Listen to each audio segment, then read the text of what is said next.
Bonjour. Alors, dans cette séance, on va voir, comme prévu bien sûr, la concentration. D'accord? Alors, la concentration, on va la voir sur 4 objectifs. Alors, le premier, c'est quoi la concentration? Qu'est-ce qu'on entend par la concentration? Ça veut dire quoi la concentration? L'objectif 2, c'est les causes de la concentration. Les causes de manque précisément, parce que tout le monde manque de concentration. Alors, et le troisième, c'est les conséquences, c'est-à-dire les retombées négatives de manque de concentration. Et le dernier, c'est-à-dire le quatrième objectif, c'est comment booster notre concentration. Comment faire, bien sûr, pour développer notre capacité de concentration. Alors, on va passer au premier, bien sûr, objectif qui est la concentration, c'est quoi? D'accord? Alors, la concentration, simplement, c'est l'attention. C'est le fait de focaliser ses facultés mentales et ses facultés physiques sur une seule action ou bien une seule activité ou bien un seul travail. D'accord? Alors, ce qu'il faut savoir sur la concentration, il n'a rien d'automatique. Il n'a rien d'automatique. Et je vais expliquer. Il n'est pas sous notre contrôle direct. Alors, ça veut dire que la concentration, ce n'est pas un bouton, appuyé dessus, bien sûr, et hop, voilà, on est concentré. Il ne dépend pas de nous. Bon, d'accord, dans un sens, il dépend de nous et dépend aussi de notre environnement. Bon, il est stratégique pour tout le monde, à savoir l'apprenant, l'étudiant, le salarié et le manager. D'accord? Alors, et ce pour une simple raison, c'est qu'il ne permet bien sûr, il ne favorise la compréhension et la mise en mémoire. Ça veut dire, lorsqu'on est bien concentré et focalisé, alors, normalement, on comprend facilement, d'accord? Et on finit par emmagasiner, c'est-à-dire mettre en mémoire ce qu'on a appris, d'accord?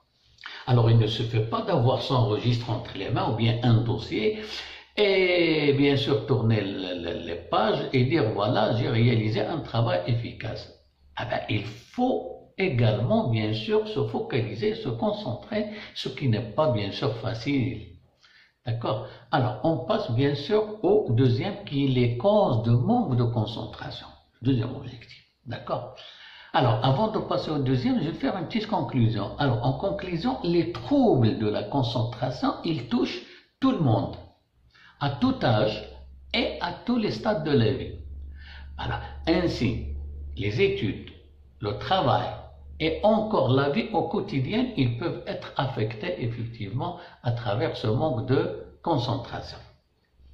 Alors, je disais, pour les causes de manque de concentration, il faut savoir que la concentration est très fragile.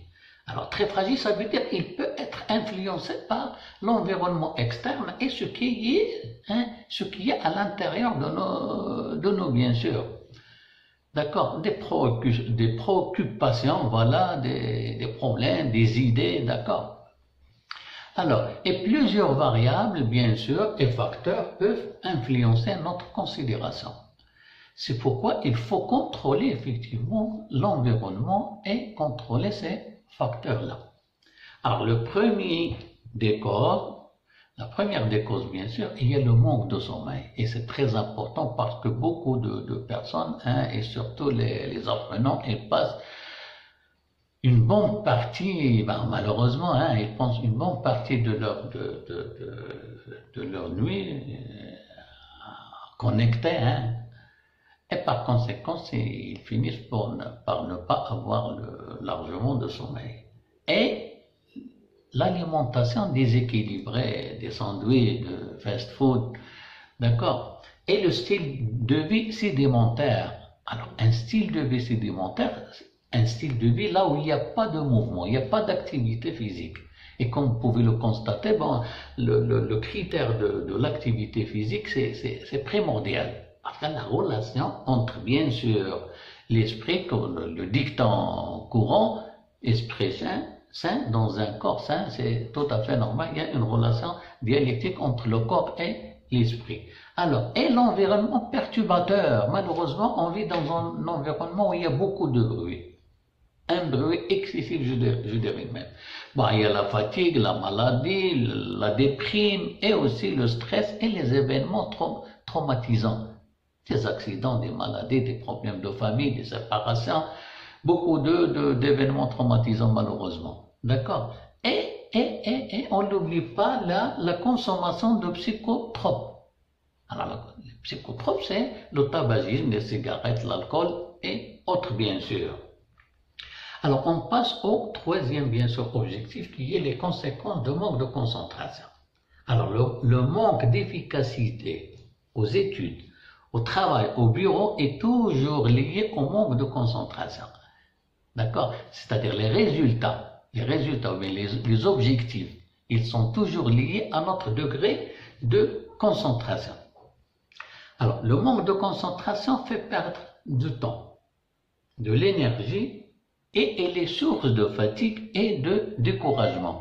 Vous savez, il est source de perte de temps lorsqu'on consacre plus de temps, bien sûr, à comprendre, d'accord, ou bien à exécuter un travail. Ben, c'est une perte de temps. Cette perte de temps, il nous permet de gaspiller ou d'engager davantage d'énergie, ce qui nous permet, bien sûr, d'être découragé et fatigué.